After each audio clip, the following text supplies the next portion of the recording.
Anna started the day as usual. She rose by 5 a.m., exercised at 5:30, sat for 30 minutes of professional hair and makeup, and then was chauffeured to her office where her 3 assistants were waiting for her. Her requests for her assistants were constant, day and night, weekday and weekend, and always delivered in emails with no subject line. Her schedule was meticulously planned. When Anna called a meeting, if you didn't arrive early, you were late. She has been the editor-in-chief of Vogue since 1988 and is one of the most powerful figures in media. If she wants a fashion designer to have more influence, she recommends them to lead a bigger label, and she has this power because the owners of these labels seek and follow her advice. She advises them not only on their clothes, but also how to run their businesses. In turn, they are rewarded with coverage in the magazine and, more important, Anna's personal support and advice. And she doesn't wait for the next generation of fashion designers to emerge. She financially supports them through the Council of Fashion Designers of America Vogue Fashion Fund. That support can be the difference between unimaginable success and bankruptcy. Editors of Vogue were powerful before Anna had that job, but she's expanded that power remarkably, making herself a brand that powerful people want to be associated with. How she speaks, hires, fires, eats, and shops are both topics of obsession and scrutiny. When Anna asks for something, she usually wants it done immediately. Despite the fact that her work emails to her staff go out at all hours, it can be addicting working for her. Other people that work with her praise her directness. You always know where you stand with her, and that's better than working for someone who might want to know about your kid's birthday party but can't make up their mind about a headline. She has to be involved in everything. Anna controls all that she can, right down to the ingredients in the food at the Met Gala. And maybe most importantly of all, she knows the ecosystem in which she operates better than anyone. That was an excerpt from the book that I'm going to talk to you about today, which is Anna, the Biography, and is written by Amy Odell. Before I jump back into the book, I want to grab, I have in my hands printed out, I printed out this interview that Anna did with the Financial Times. It was one of their Lunch with the FT series, and I think it gives us a good overview of Anna the person and her life and career before we jump back into the biography. And right here from the title. So I read this after I read the biography, and the title of the article says, Anna Wintour, I just have to make sure things are being done right. If Anna had a personal tagline, if you had to describe her, that is exactly how I would describe her. I have to make sure things are being done right. And so this lunch happens at the Ritz in London and just gives an overview. It says, Wintour has presided over the so-called fashion Bible of Vogue for 35 years. Her celebrity and influence only increasing as the power of magazines and the Vogue brand have waned. She's now Global Chief Content Officer of Condé Nast, a role that has given her oversight of all of Condé Nast magazines. So there's 32 different magazines that she's in control of. The only one that she's not in control of is The New Yorker.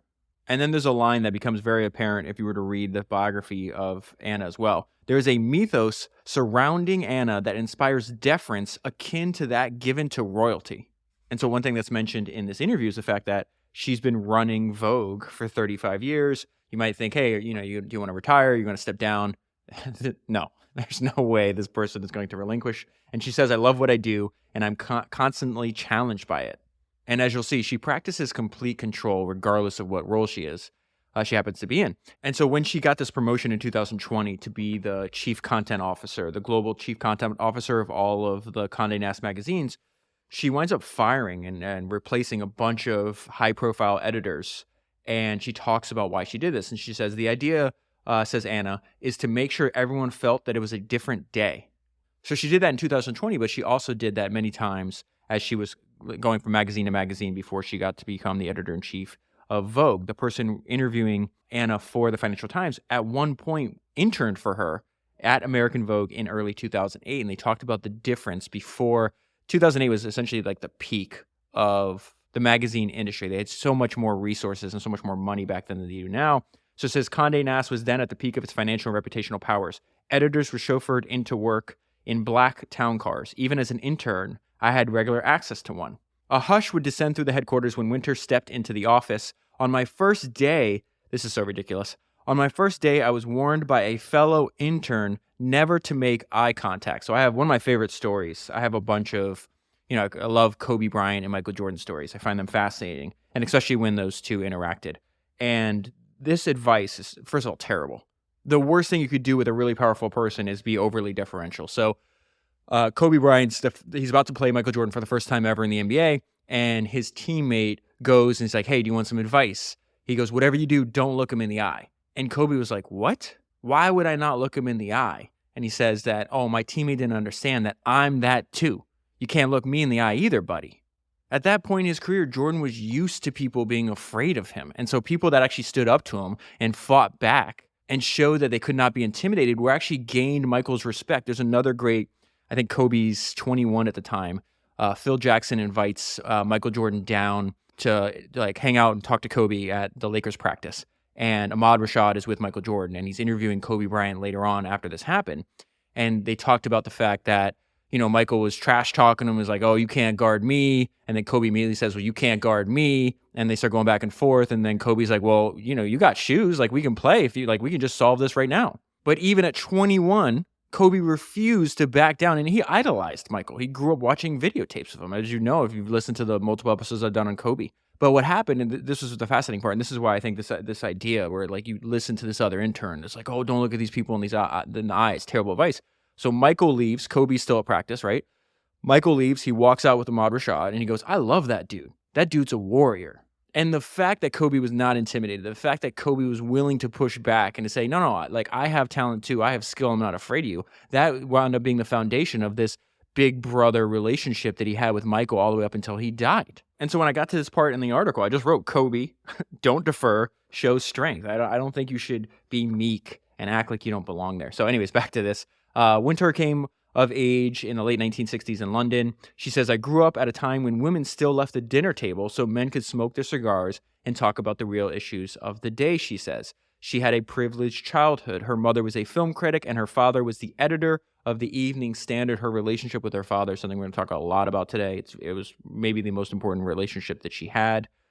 He had a very exacting manner, and he earned the nickname called Chilly Charlie. So they called the people that worked with him, not his kids and his family. They thought he was actually warm and loving, but at work they called him Chilly Charlie. Obviously, Anna is known for being like, quote unquote, the ice queen and very abrupt or whatever the case is. I would hear lots of stories about what the strong presence he was in the office, she said, but we never saw that at home. He was very loving and kind and just wanted us to make our own way in life. Yet it was her father who suggested that Wintour write editor of Vogue on a career form at school. She says, I don't think I would have thought about it without him being so specific. And I think that happened, the timing's a little hard for me to understand based on everything I've read about her. And I watched 2 documentaries, a bunch of interviews with her, and then read this interview in the book as well. I think that happened somewhere around the ages 16 to 20. And we'll talk about that later. The fact that her dad literally, they gave her, like, shoot for the very top. Vogue was the very best. You're interested in fashion, you're interested in publishing. Well, the very best, the pinnacle of that industry was Vogue. So of course you're going to go for the top. That seed might have been planted early, but Wintour's journey to the top of the masthead was not a straight climb. She left school at 16. I wasn't very good at school, to be honest, she says, and I wanted to be independent and make my own way. She took up jobs on the sales floor of Biba and then Harrods. Her father helped her land her first editorial job at the fashion title Harper and Queen. This is in London before she moves to New York. Then in the mid-20s, she moved to New York, where she reveled in anonymity that she couldn't have had as the daughter of a famous newspaper editor in London. And this is what she said about the time in New York. Nobody gives a damn where you come from or where you went to school. She starts working at the Harper Bazaar magazine, and then she moved to New York Magazine. This is really important because she was doing such good work that she caught the attention of this guy named Alexander Lieberman. That's important because Alexander Lieberman was Condé Nast's editorial director, and he's actually the one that's going to recruit her to Vogue. In fact, Lieberman thought she was so talented that he made up a job for her that did not exist just to get her in the Condé Nast organization. That role was creative director of Vogue, a job that did not previously exist, and much to the annoyance and alarm of then Vogue editor Grace Mirabella. This is going to be Grace Mirabella is the one who had the job before Anna displaces her. And this is kind of crazy. Like, think about being Grace, right? You're the editor-in-chief of Vogue magazine. They have this new person. They bring her into Vogue. They give her this title that doesn't exist, creative director. And they say, hey, she doesn't report to you, but she reports to Lieberman, which is Grace's boss. That is not a good situation to be in. From Lieberman, Anna said she learned to keep meetings very short. He was very, very decisive. And this is hilarious. He had a desk with nothing on it except a buzzer underneath, so that when he was done with you, which was in about 5 minutes, his assistant could come in and whisk you away. So imagine this guy's talking to you and you're like, where's your hand, Lieberman? And he's pressing this button so his assistant can come in and get you out of here. Now, this is something I found fascinating. So I'll just tell you up front, I found Anna to be hyper competent and ruthlessly efficient. So her meetings, so Lieberman's meetings, right? He likes to keep them very, very short, 5 minutes at most. Her meetings are 2 minutes long. The first 60 seconds are guaranteed. The second minute is a courtesy. And this is something that she does not hide. So you can go on YouTube and watch these. Vogue does a series with a lot of famous people called like 73 Questions. And Anna's done it twice. And on the second one called 73 More Questions with Anna, what I found was fascinating is she was asked the question, what is the number one thing that you hope people learn from you? And she said, to be decisive and clear. So before she takes over American Vogue, she actually is sent in 1985 by Lieberman and Condé Nast's owner, Cy Newhouse. So Cy Newhouse was a major character in last week's episode. I love how all this connects. He was a major character in the story of Larry Gagosian and a major client for Larry Gagosian. He owned Condé Nast at this time. They send her to London, right? So she's going to be the editor of British Vogue. What does she do? She does exactly what they talked about in the opening when she was promoted in 2020. She fired most of the staff, and then as a result of the way she fired them, this is where she starts getting this reputation, I guess this nickname that continues with her to this day. They call her the Ice Queen. So she's doing this job in London, but she does not want to be there because she was married at the time. Anna's return to London was challenging in other ways. My husband was chief of child psychiatry at Columbia University, and he did not want to give up his position. So we commuted quite a bit. I had my son Charlie, and then I was pregnant with my daughter, so I felt like I was endlessly pregnant. And eventually it seemed to me that staying in London long-term wasn't going to be viable. She comes back to New York to edit House and Garden for a few months before Newhouse offered her the job that her father had chosen all those years ago. Mirabella, this is so ruthless, Mirabella learnt on TV that she had been fired. Lieberman and Newhouse leaked it to the press instead of telling her, and she had worked, Grace Mirabella, if I'm not mistaken, had worked at Vogue for 37 years. That is ruthless.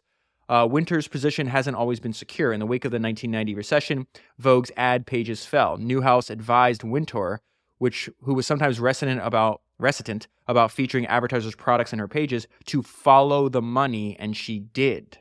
Now, fast forward to present day, it is probable that Condé Nast cannot afford to lose her. Advertisers run ads in Vogue not only because they think it will sell clothes, but also to secure Wintour's favor and advice. And this is kind of crazy. Vogue actually sells something called the Vogue 100. It is a private club whose members pay $100,000 a year just for access to Anna. Delegation is not among Anna's managerial talents. She is notorious for controlling every last detail. God is in the details, she replies. I am not a creative person. I cannot draw. I cannot sketch. I cannot make anything. I just have to make sure things are done right. Okay, so now I want to go back to the biography. I want to go right into her childhood and the influence that her father had. Though she spoke often in interviews about her father as an inspiration, she almost never, over the course of her entire career, discussed her mother, despite how close they were. Anna's professional ambition and ruthlessness seemed to stem specifically from her father. So one trait that she picked up from her father was the fact that her father was a voracious reader. Anna was a voracious reader from a very young age. She still is to this day. Also, her father, whose name is Charles, kept a very strict professional schedule. That comes up over and over again in anything that you read or watch about Anna. The fact that she's up at 5 a.m., she's working out, he works 24 hours a day. Now, she's talking about her childhood, looking back. There wasn't any sense that he was an absent father. He taught all of us, meaning all her siblings, what work ethic is and how important it is to love what you do in life. She was able to witness his passion for his work firsthand when she visited his office. She thought the office of a newspaper or a magazine, it was completely exciting, that she knew she wanted to work in publishing. And the way she reflects on this later on in life is that she says that the gospel in our house was the newspaper. And so I'm going to read a bunch of other descriptions about her father. And it, like father, like daughter. There's a lot of this sounds like Anna. Charles was by no means easy to be around. In daily interactions, he was quiet, cold, and exacting. Charles had to make decisions constantly and therefore made decisions rapidly. He was so frightening that people would bend over like a field of wheat under a wind as he went past. That is exactly the description of when being an intern in Vogue's office. How they would there's a ton of these stories where if you see Anna in an elevator, people will literally run out of the elevator so they don't have to ride up with her. That is not unique to her. There's a bunch of examples in this book that I've heard said you could replace the word Anna Wintour with Steve Jobs, and it's the exact same thing. People were afraid of being stuck in close proximity with Steve, too. He'd start asking you questions about what you're doing. I think in some cases, I don't know if this was like a myth, but supposedly he's fired people for bad answers to his questions in an elevator ride. But back to her father, staff were thrilled when he offered a single word of praise, excellent, on the bottom of their copy. He commanded respect, and they were eager to please him. Same thing for Anna. He was fascinating, and we were all enthralled by him. So again, all these words could be applied. This is exactly how people that work with her describe her as well. And the author makes that point here. His staff would later notice the same bulletproof discipline in his eldest daughter. Anna's mom, they called Noni. And this is the traits that she got from her mom. Noni was bright, witty, and critical with a sharp eye for the weaknesses of others. But she was also great fun to be with as long as you weren't her target. Anna's friends and colleagues would say the same thing about her. Before I move on, I want to go back to this idea that he offers her father would just write one-word responses. Anna does the same thing on copy. This is something that the first time I discovered this was actually when I was reading all these books on David Ogilvy. David Ogilvy says something that I loved. He says, I believe in the dogmatism of brevity. And he understood, he actually worked way before he was an advertising agency founder. He worked for this secret agent, right, during World War II, this guy named Stevenson. Stevenson winds up being one of Ian Fleming's inspirations for the character James Bond. And what David Ogilvy was talking about in all the books that he wrote is that one thing that he learned on how to run an organization, that he learned from Stevenson, is that to become a master of the terse memo. That's the exact word he used, master of the terse memo. When you'd send something to his boss, right, when you send something to Stevenson, you would get a reply back in one of three ways: yes, no, or speak. And if he wrote speak on whatever you handed to him, that means you got to get up and go to his office and talk to him. And the reason I bring that up is because when David Ogilvy says, hey, I believe in the dogmatism of brevity, I think Anna would agree with that as well. And there's many times when she was described just like this. Her manner of speaking was like her father's, clipped. So she's going to combine her fascination with publishing with her fascination with fashion. So it says she stood and walked. She's 16 years old, what I'm describing to you. She stood and walked like a model in a fashion spread. She would exhibit a certain fashionable confidence. For Anna, it wasn't just enough to look good. She wanted to be admired as the best dressed person in the room. And her voracious reading is mentioned yet again. She kept up with everything by reading voraciously: books, newspapers, magazines, literary journals. 17, the magazine 17, was my dream, she confessed. I couldn't wait for it to come every month. You're going to notice a lot of the things that I'm going to pull out are very repetitive in the sense that they appear when she's a young woman, 16, and she's still this way in her 70s. She's very disciplined. She's very hard on herself, and she wants to be special. She wants to be apart from the crowd. So then it goes into Anna's lifelong adherence to a very strict fitness and diet regimen. This starts when she's a very young girl. This is in 1964. She winds up reading a book on dieting, which has a one-sentence regimen that she would follow. Eat fewer than 60 grams of carbohydrates a day. And so this avoidance of carbs, there's actually a movie that came out. I just watched it again because my wife and daughter love the movie. It's called Devil Wears Prada. And at first I was like, I'm not going to, I was doing a bunch of research on Anna, but I don't have to watch that movie. But then I get to the end of this book, and her daughter, Anna's daughter, watches the preview with her. And I think the movie came out like 2009 or maybe even early, 2006. And Anna's daughter's like, wow, they captured you perfectly, Mom. And in the movie, it's mentioned multiple times that you're not supposed to eat carbs. So anyways, she's very, very disciplined, not only in her personal fitness and diet, but also in her work. And I think that they feed on each other. So it says Anna's judgments of others were ruthless, but she was hardest on herself. She did not want to be part of a group that already existed. She wanted to be in her own rarefied air. And what's amazing is how much discipline she had when she was a teenager. So she's a teenager. She's going out at night with one of her girlfriends. They're going to these very like hip clubs. And you're probably thinking, oh, she's going to go and party. It's like, nope. Everything she does. This is why like she's very easy to interface with. I found like studying her very fascinating because everything is in service of her mission. So her and her friend with the last name of Lasky were not trying to get drunk. They would actually not drink any alcohol. They'd drink like Shirley Temple or Coke, and they would leave an hour after coming to the club. So why are they going there? For Anna, going out was never about going wild. Visiting the clubs was more about reconnaissance than excess. Amidst a crowd of the fashionable, she was studying. So she stops going to formal schooling when she's 16 because she says, I was desperate to get out into the world and get on with things. I wanted to work. And she certainly knew, she's like, her vague direction was, hey, I'm going to work in publishing, and I would love to be able to combine publishing and fashion. And this is where she's filling out like this career form. And this is where she's having the conversation with her dad that changes her life forever. At the bottom of it, she's telling the story now, okay? These are her words. At the bottom of it, it said career objectives. And I said, what shall I do? How do I fill this out? And he said, well, you write that you want to be the editor of Vogue, of course. And that was it. It was decided.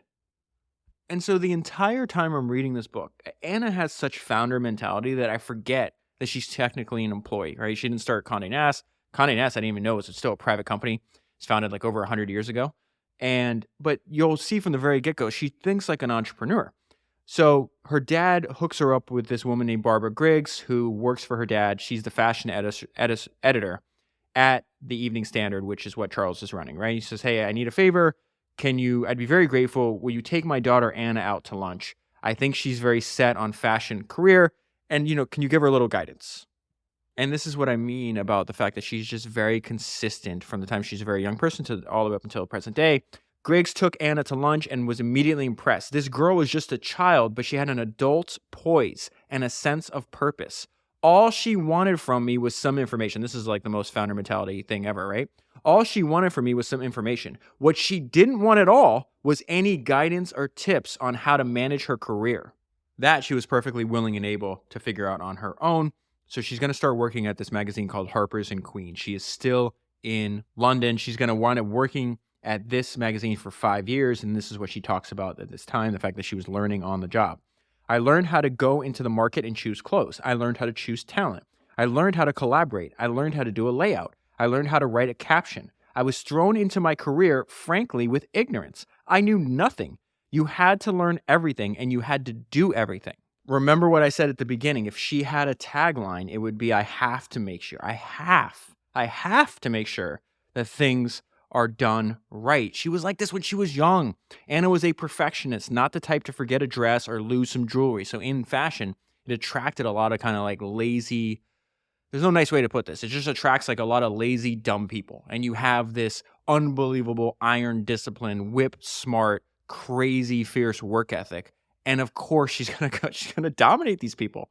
And it talks about the fact that people would follow her and they don't even understand why they would follow her. She just said, hey, I started at this magazine. I didn't really know anything. I was kind of thrusted into this career in like a sea of ignorance. And this is why I always say belief comes before ability, because even though she didn't know what she was doing, she just believed that she could figure it out. She did not second guess herself. So people were not left wondering what to do. She immediately, everywhere she goes, you drop her into any kind of environment, and she's going to immediately take control and start leading. And because she presents herself as so confident to the outside world, people are like, okay, well, I guess I'll just follow her. And so page after page after page, you'll see a note where I just say perfectionist, confident in her taste and judgment. She does this over and over again. She showed enormous respect for the fashion pieces that were loaned to the magazine. Everything they borrowed had to be sent back in the precise condition it arrived in, down to the tissue paper wrapping. That's Anna's assistant. This was not normal, right? If the magazine gets lent something, it has to go back in that pristine condition. Anna's own style and grooming was attended to as if she were constantly starring in the fashion editorial. She was meticulous about everything. She had the power to get people to do what she wanted with a look or a sentence. She was attractive and interesting and conveyed an air of mystery. More about her discipline, her ambition, the fact that she believes quality of work over feelings. Anna's power in those days lay in her silence. You knew there was a lot going on in her head, but she was not sharing it. There was a lot of drinking back then, said Anna, who never liked alcohol, but I was always the first person to leave. I had to get up and go to work in the morning. So it talks about the fact that just like Gagosian when we talked last week. The social aspect of your job looks like, oh, you might be hanging out, you might be going to parties or clubs or events. For people like Gagosian and for people like Anna Wintour, those are just marketing and sales showcases in disguise. They are working when they're doing that. Anna did not bother with niceties if a photographer came in with a portfolio she didn't like. There was no pretending that she would think about it to spare someone's feelings. Anna was frank about her ambition. Even as a lowly junior fashion editor, which is what she is now, American Vogue was the job that she really, really wanted. Anna quickly tired of doing photo shoots. She recognized early that she did not want to be the person out in the field creating the content, but the person in the office making decisions, just like her father. I want to be the one in charge. She also did something very smart at a young age. She realized that the physical location she is in should match her ambition levels. She thought that the fashion industry in London was like the backwater, and I need to get to New York because she thought that New York was the center of the universe. And so she's going to work in New York for a long time.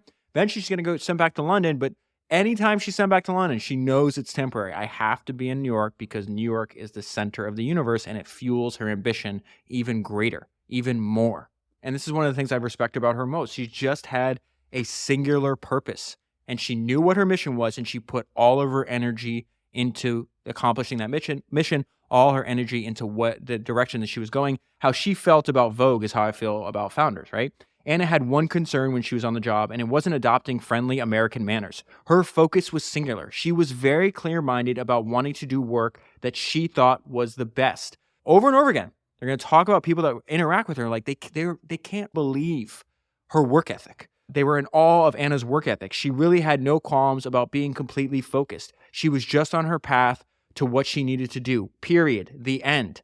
In an office, people kind of clown around. They take breaks. They gossip. She never did any of that. She wasn't in it for the fun and games. She was in it for the work. And I think she's 26 when they're describing her as this. You know what it made me think of? Well, let me finish the sentence. I'll tell you what it made me think of. She knew damn well that she wanted to run Vogue. And so I read 2 biographies on Coco Chanel. I wound up reading all the biographies I could find. And surprisingly, there's not that many of them. But the biography on Coco Chanel I read all the way back for episode 199. If you haven't listened to that episode, you really should.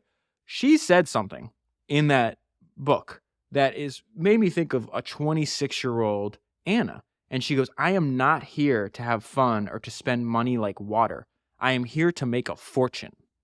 And Anna really does have a founder's soul. She just does not like taking orders. She's going to wind up getting fired multiple times, actually. And this is why I said she should have been a founder. I mean, obviously, things worked out well for her.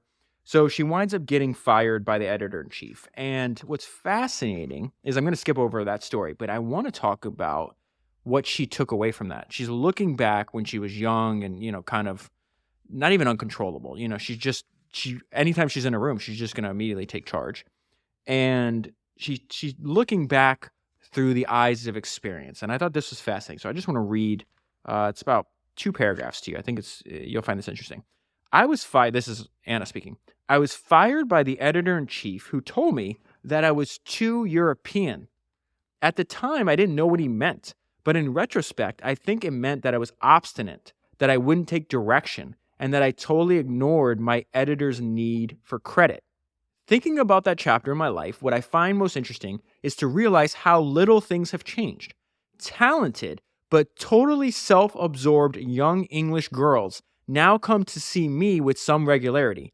And with some regularity, they tend, not unlike myself way back, to have an almost total disregard for readers. With a bit of regret, I also realize that I have moved closer to the position of the editor who fired me.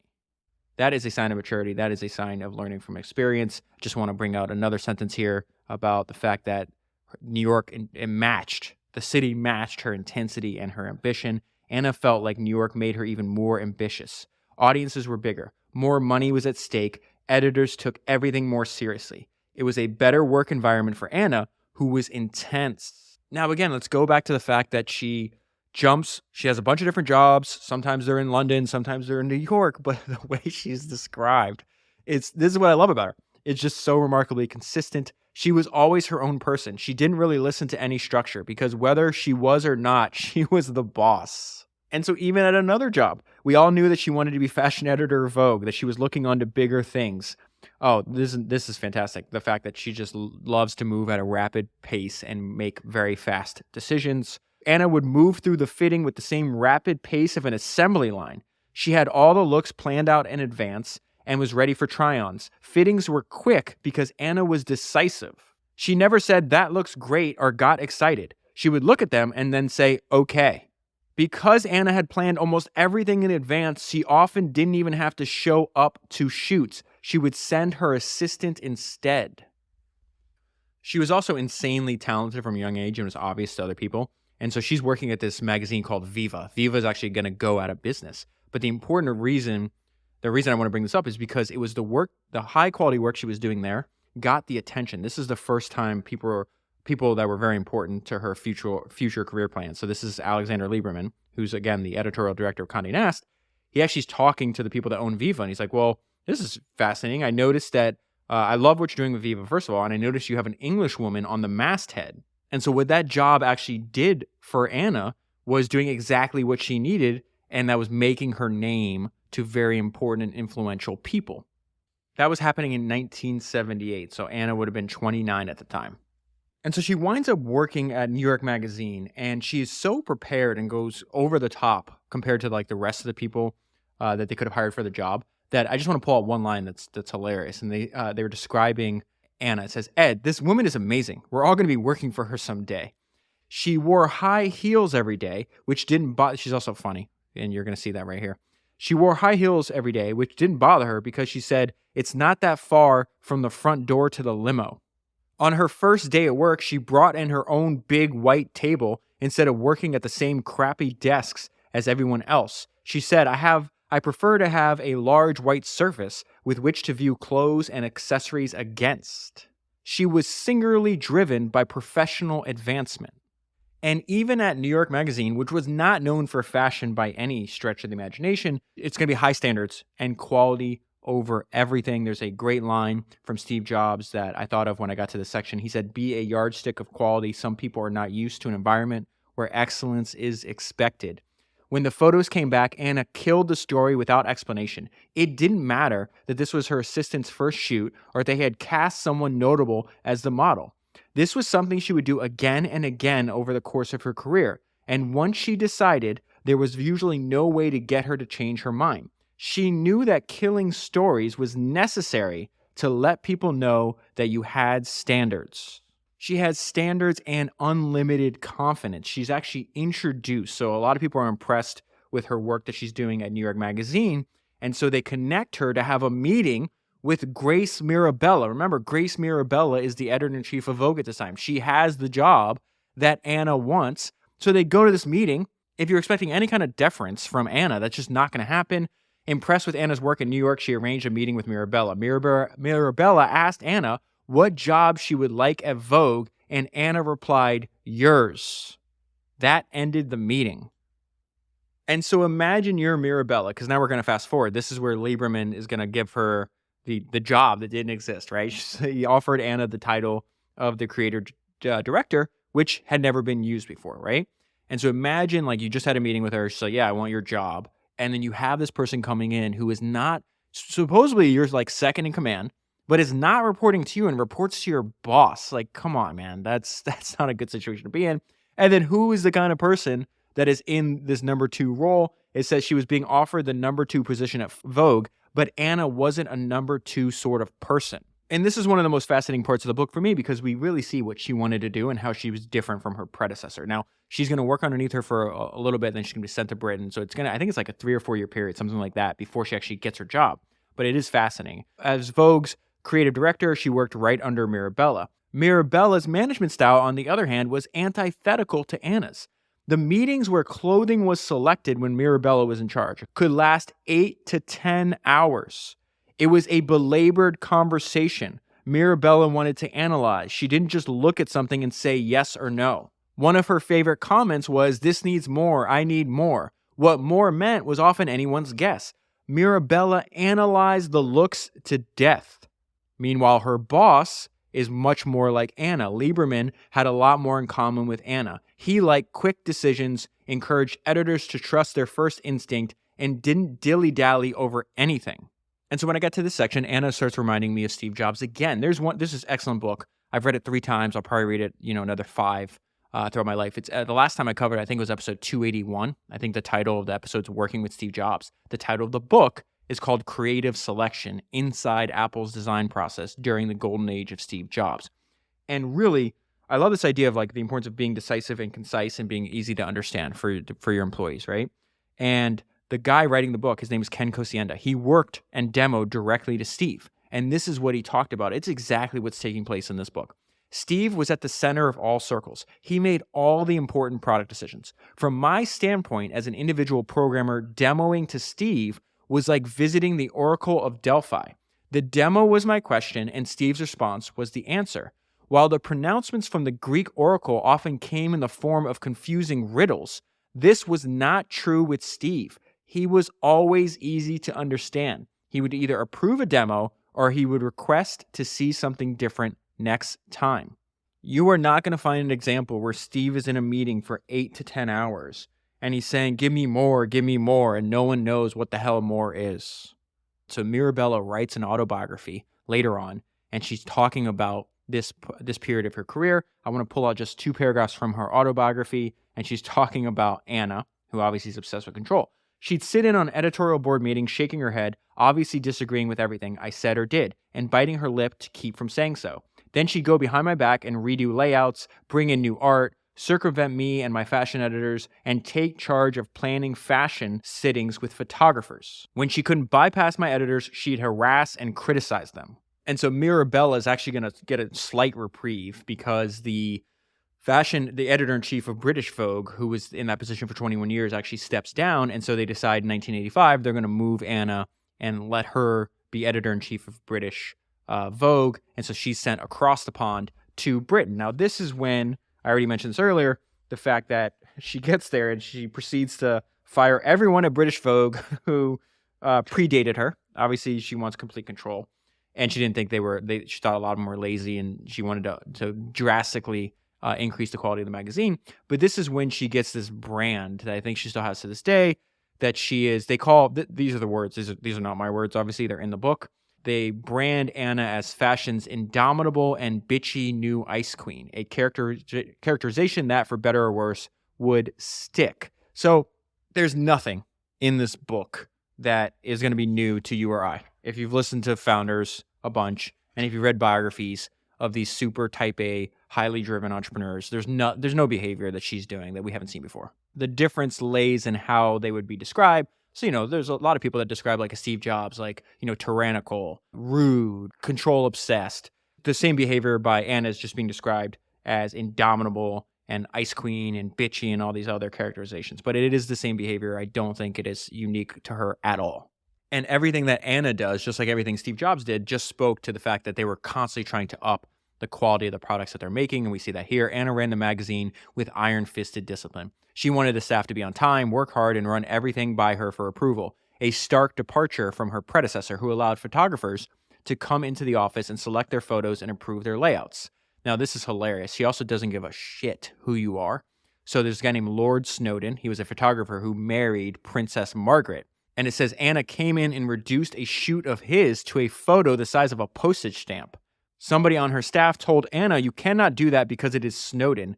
And then this was Anna's response. "And she just ignored me." Anna started her own workday shockingly early to the previous administration. They felt much greater pressure to work in Anna's hyper-efficient style. But Anna also got her staff raises. They paid her more, something that was nearly impossible to do under the previous administration. And you could also see why she wanted to replace much of the staff. It was a staff full of bad habits. And so even the idea is like, okay, before you go on a shoot, like, I want to see all the looks. And people are like, what are you talking about? Like, why would you do that? Like, we'll just shoot it, and then afterwards we'll show you what the results is, and then you pick the best. And it's like, there's no way in hell we're doing that. The sheer fact that they had to wheel clothes into her office before any shoots was wildly different and unheard of. Anna reviewed every photo from every shoot herself, which also stunned the staff. She also demanded endless reshooting. If it did not involve editing Vogue, she did not address it. She had no time for small talk. So as Anna was saying earlier, the fact that she felt her time in London was untenable.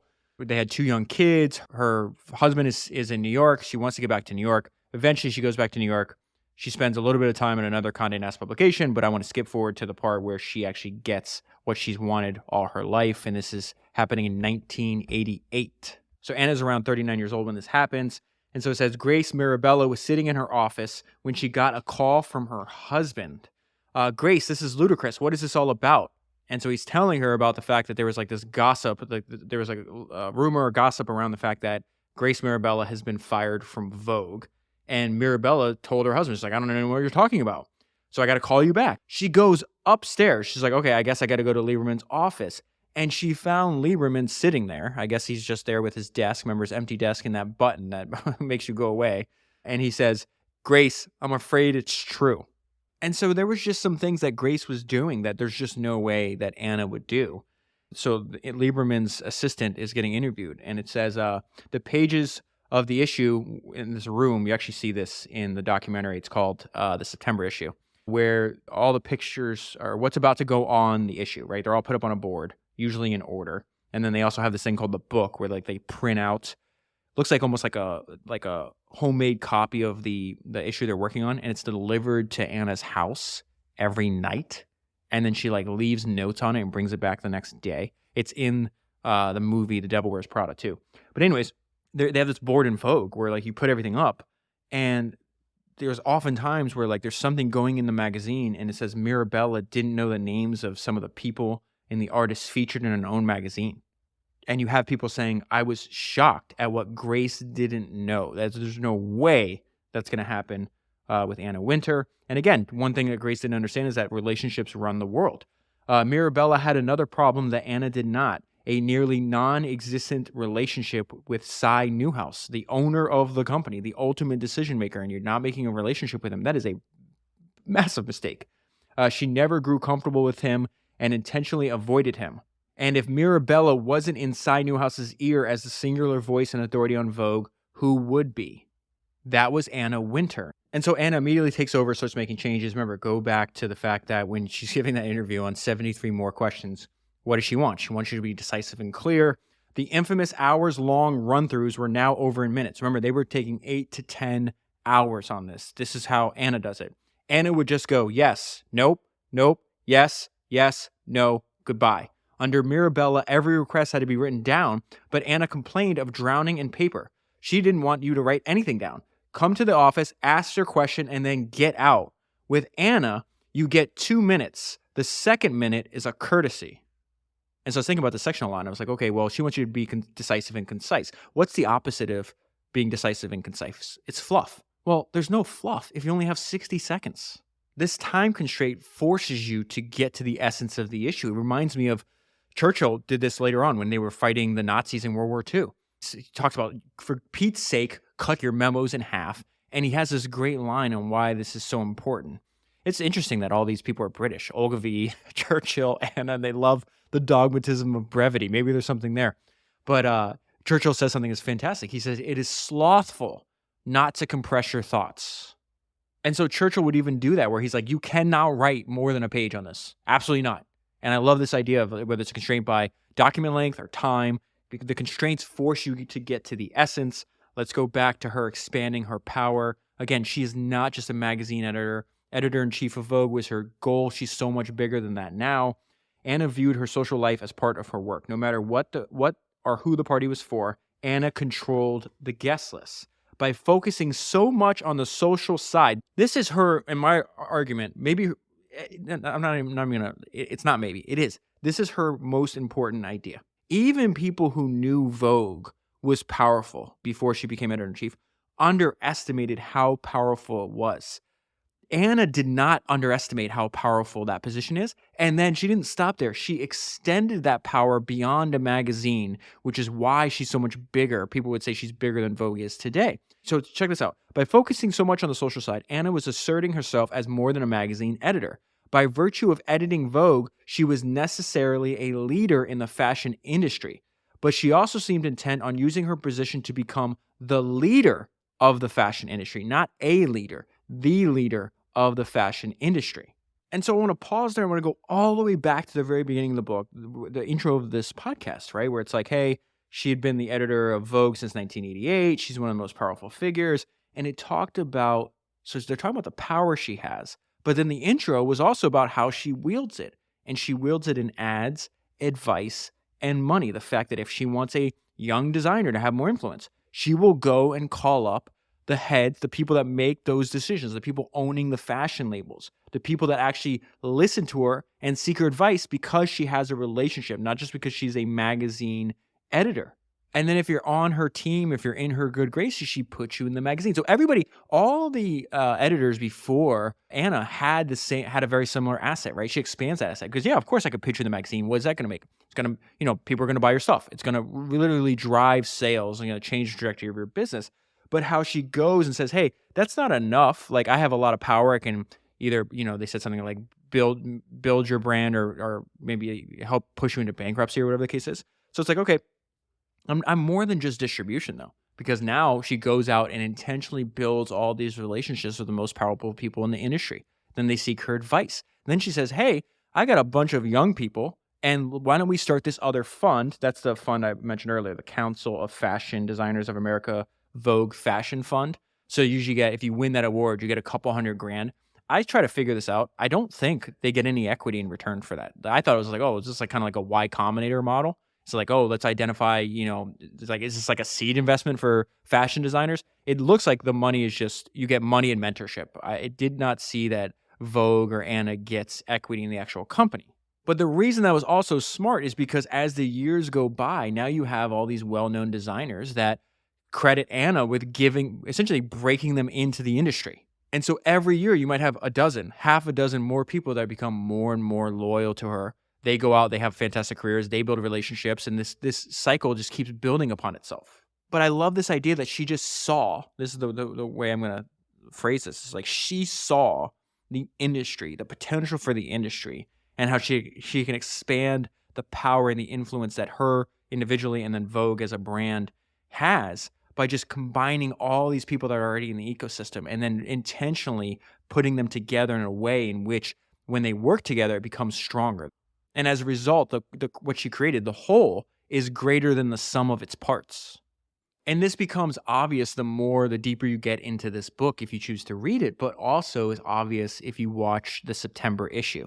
And you will see the influence. And literally, fashion designers will change their entire line if they get a negative feedback or if Anna doesn't buy in. So the power she has cannot be understated. The way in which she accumulated the power was fascinating. She aligned everybody's interests with her at the center. So Anna's also, in my opinion, one of the greatest examples of this idea that you can build a great career on a handful of principles that you just repeat over a long period of time. Repetition is the foundation of clarity of thought, and we see that here.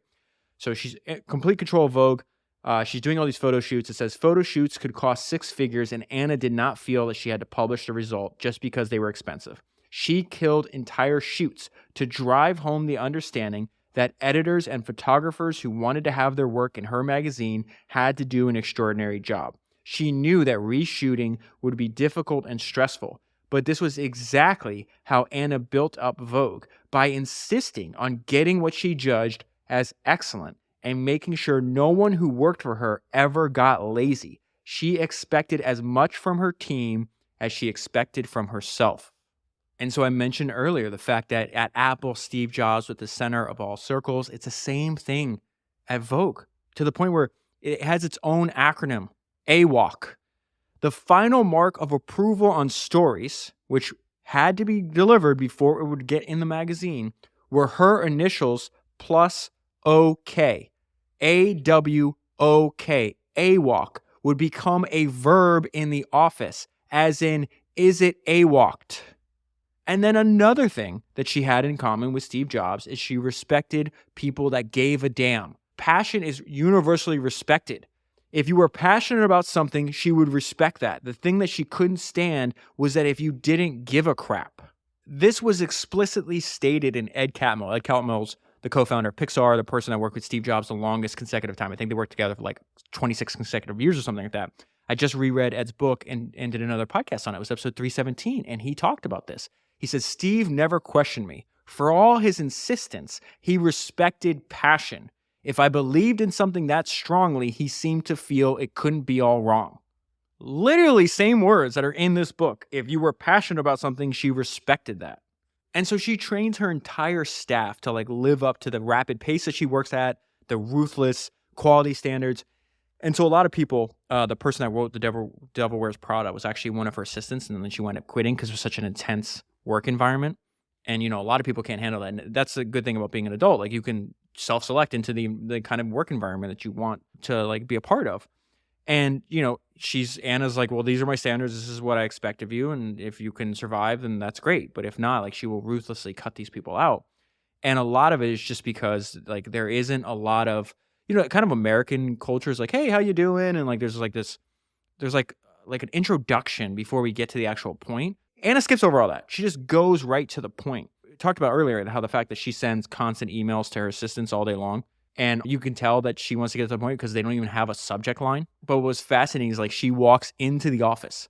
As soon as she goes into the office, she just starts speaking. It's not like, hey, good morning, anything like that. They are expected to have like a blank Word document up because as soon as she walks in the door, they have to start furiously typing everything she says as soon as she walks in, because as soon as she arrives, she just starts talking and issuing to-dos without periods or pauses. And you see this also in the movie The Devil Wears Prada. And so a large part of this book also is, saying that they're trying to tell you the other side of this. Like, this is how Anna does things, this is her perspective, and then it's the people that either like it, or in many cases, the people that kind of criticize her for this. And I can't tell you why, but what popped into my mind when I got to this section, reading about the people that, obviously don't like that, is a conversation that Johnny Ive was being interviewed, I think, by Vanity Fair a few years after Steve Jobs died. He talked about some of the most important lessons that he learned with Steve. And the first one was like this ruthless focus. It just, Steve was the most remarkably focused person that Johnny ever met in his life. And, he just realized, there's levels to focus, and Steve's on a different level.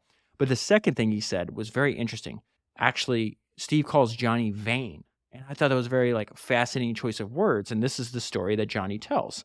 And Johnny says, I remember asking Steve about this. It could be perceived that in his critique of a piece of work that he was a little harsh. And we had just been putting our heart and soul into this. I asked him, this is after, so what happened before this conversation is they had a meeting. The meeting did not go well. Steve was understandably upset. And Johnny's going to ask, hey, can you moderate the way you deliver this message? So let's go back to this. I remember asking Steve about this. It could be perceived that in his critique of a piece of work, he was a little harsh. And we had been putting our heart and soul into this. And I asked him, could we not moderate the things that we said a little? And he said, why? And Johnny said, because I care about the team. And Steve said this brutally brilliant, insightful thing. He said, no, Johnny, you're just really vain. You just want people to like you. I'm surprised at you, Johnny. I thought you held the work up as the most important, not how you believed you were perceived by other people. And then Johnny says, and I was terribly cross because I knew he was right. And so in my notebook, I have that, I transcribed this exchange. And the only part that's bolded is, I thought you held up the work as the most important. It's obvious when you study the careers of Steve Jobs or Anna Wintour, they hold up the work as most important. Now, this is not, I don't think being, direct or even really harsh or, a dictator is a prerequisite to doing great work. I'm not saying everybody should do this. Look what Steve Jobs did. You're an adult. You got to figure out how you want to manage your own company, right? No one should tell you that. No one should make that decision for yourself. It's definitely not a prerequisite. Like John D. Rockefeller, arguably, Charlie Munger would tell you he created the greatest company of all time. He was ruthless to his competitors, but inside of his office, the people who worked for him, his partners loved him. His employees would say he never said a cross word. He never raised his voice. He was never rude. So it's clearly not a prerequisite to building a great company. But the main point here is putting up the work, right? The founder is the guardian of the company's soul. And one of the things you're a guardian of is to make sure that the work, the quality of the work is most important. And Anna definitely did that, even if she could be harsh or said complaining to Anna was pointless, because Anna would just say, this is not a girls' boarding school. Deal with it yourself. And this always on, very fast pace, very decisive work environment is clearly the one that she wanted to operate and work in. It says Anna was the rare exception who didn't seem to need such an escape to deal with the pressure of her work. And so I read that sentence and I immediately came to mind the podcast I just did on Herb Kelleher, who's the genius founder of Southwest Airlines. That's episode 322 if you haven't listened to it. And one of my favorite things that I ever read about Herb, I loved Herb. He was a character. He's just like incredible. And it's pretty incredible that he's like the greatest, undoubtedly the greatest airline founder of all time. But he was asked, like, you undergo a lot of stress all the time. How do you handle it? And he says, I don't handle it. I like it. And I feel that Anna's the same way. Like, obviously she's in a high stress position, but she chose to be in that position. And I think she likes it. Okay, so we always talk about the fact that the story of the father is usually embedded in the son, right? This comes up over and over again in every biography. What's interesting is like there was a weird strain. There's a lot more detail in the book. I skipped over a lot of that, but like her dad was like a serial cheater. He was like constantly cheating on and not faithful to Anna's mom. They wind up getting divorced later on, I think after like 30-something years. But then this caused Anna a lot of trouble because like she discovered some of her father's affairs when she was still like a teenager. And obviously that caused a lot of pain and trouble in their family. What is interesting is that Anna repeats that same mistake. So she is married to the father of her two children. They're married for like 19 years. She winds up meeting this guy named Shelby, who's also married. They wind up, I think the two married couples like wind up sitting next to each other at like some Vogue event. And then Shelby invites Anna out to lunch and they like, I think almost like immediately start an affair, winds up destroying her marriage. I'll get to what her husband says in a little bit that might like shine some light on this. But her and Shelby wind up being together, I think, for like 15 years. They never get married. They don't even live together. So you can clearly see that Anna like put her career was like her top priority, but he was a very successful and powerful entrepreneur. And she was attracted to power, not only in wound up being her lover, but in like her friends are like the top people that got to the top of the profession in whatever field they're in. And there was just some interesting paragraph about this that like came to my attention. And so it says, looks didn't seem to be what Anna primarily admired in men. After a lunch with Bill Gates, when Microsoft was on the rise, she came back to the office and talked about how attractive she thought he was. And the person she's saying to this, her last name is Jones. And she goes, Jones just thought, God, she's attracted to people who are powerful. Anna knew from her own father how painful having a cheating parent was. Yet here she was inflicting the same pain on her kids.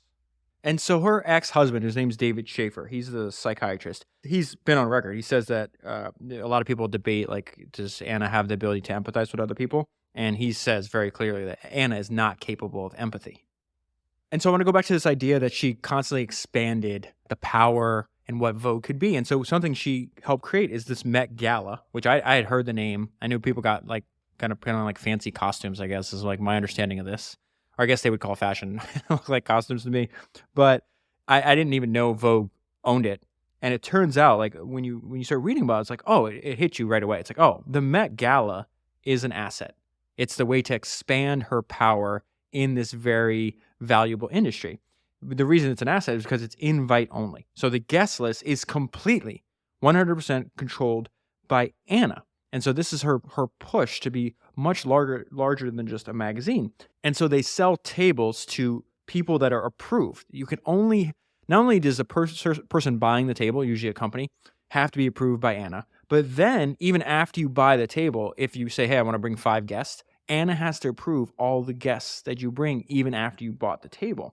And then she also has to approve of where the people sit. And this is why I was like, oh, this is like a business conference. This is what she's doing. It's a fashion business conference. You just dress up and we call it and it gets covered in the media, but that's exactly what it is. Anna wanted to mix everyone up so that business deals could happen. Anna wanted people to meet other people. And that's where a lot of business came from. It's part of building the industry. Then it really clicked for me when I got to this sentence, like that is what she's doing. She's not just building up a personal brand. She's not just building up Vogue. She's building up the entire industry.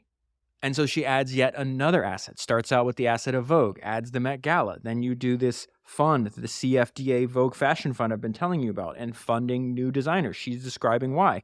I really started to understand more fully how hand to mouth these businesses are for young designers. It's always been tough. There isn't anything new about that.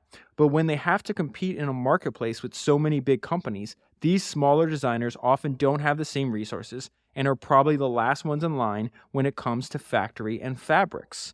So that's when they start this Vogue Fashion Fund. 10 finalists become part of what they call the, quote, Vogue family. They build their relationship with the magazine, and over 10 years, that's 100 designers who become loyal to Vogue. And so she mentors these people that wind up being finalists and wind up winning, and she gives them excellent advice. And one thing that she gives them is, one, quality is the best strategy. She's obviously, living proof of that. You could see that by examining her career. But she talks about the fact that relationships are going to last a lot longer than money. Relationships last longer than money. And so there's all these people interviewed in the book that are talking about the mentoring that they got from Anna. She said, resist any cheapening of the brand, however popular and lucrative it might be in the short term. And he says, even the $200,000 that I got from winning the award, right? The money kind of came and went. But what stayed was we got mentorship with the CEO of Burberry. This was a relationship that lasted for years and years. It lasted much, much longer than the money lasted. And so she then makes her network your network. And so with every act, she's actually acting in service of others. And then this winds up strengthening her own position. And there's a bunch of examples like this. But this is, I think, the first time I've mentioned this, the fact that investors will then call Anna and say, hey, which labels should I invest in? Why? Because she's got a bird's eye view of all the young upcoming fashion designers, some of which she's actually given money to, right, so they could survive, some of which she's giving mentoring to, some of which she's giving both of them to. And there's a great line describing what's taking place. It says she does so much for so many people that when she asks something of you, you do it. Really, this is how everything works together. She funds nascent designers. She then puts their clothes into Vogue. This makes selling way easier. She then gives them good advice because she has so much experience in this industry, right? And then some of the people ignore her advice, and go out of business. So this is an example of this brand called Band of Outsiders. They wind up winning the CFDA Vogue Fashion Fund and the $200,000 prize. Along with the money comes the validation of magazines like Vogue, the clothes are in Vogue, right? People like Anna, her huge influence. Now, his business model, the guy that owns Band of Outsiders, his business model was selling wholesale. So he would sell clothes to stores like Saks Fifth Avenue. Anna is the industry's chief allocator of buzz. So if Anna says, hey, I love Band of Outsiders, if you see Band of Outsiders in Vogue magazine, it makes those sales flow a lot easier. And so he describes this and says, hey, if I have all these photo shoots, if my clothes are in Vogue photo shoots, they're appearing in Vogue magazine, everything just gets a lot easier. He says it's a one-stop shop for relevancy. And then she also gives really smart advice. She told him, don't spend any time and money building out a Band of Outsiders store in New York. Just roll racks into the unfinished space and start selling clothes. It's not very different to the advice that she got from Cy Newhouse back in 1991, where she's like, stay close to the money. Follow the money. This guy, this young designer thinks, okay, I'm hot right now. Everybody wants my stuff. What's the best thing I could do? Let me not sell anything for 8 months and design this beautiful retail establishment. And Anna's like, that is a terrible idea. You're hot right now. People will pull the product out of you. Get an unfinished space. Put your clothes on racks and start ringing the cash register. He does not do that. She told him not to spend any time or money building out a Band of Outsiders store in New York. Just roll racks into the unfinished space and start selling clothes. She was 100% right. We lost 8 months of sales and momentum building out the perfect store.